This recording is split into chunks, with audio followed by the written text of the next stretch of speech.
छोटी मोटी छठी मैया मुठिए के डरवा गे मई बैठल छथिन छठी मैया। लटछिला कैने गे मई बैठल छथिन छठी मैया। लटछिला कैने देबो हे छठी मैया।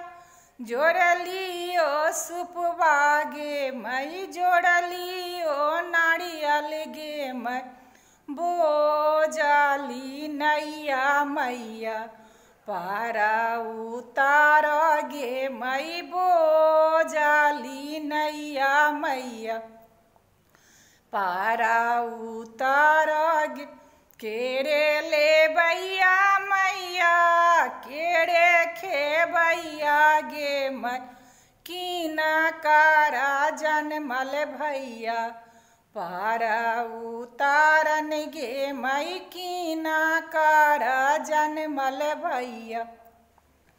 पारा उतारन गे रामे ले बैया मैया। कृष्ण खेबैया गे मई बाबा के जनमल भैया।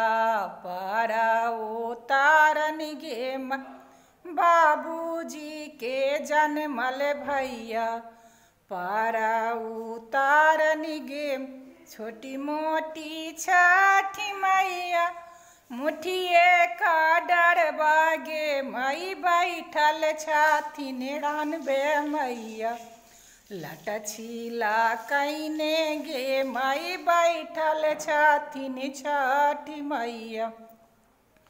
लटछिला देबो हे छठी मैया।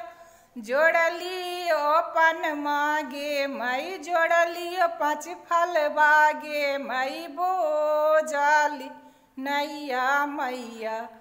पारा उतार गे मई बोझली नैया मैया। पारा केरे ले बैया मैया। केरे खेबैया गे मई कीना कारा जनमल देवर। पारा उतारन गे मई कीना कारा जनमल देवर। पारा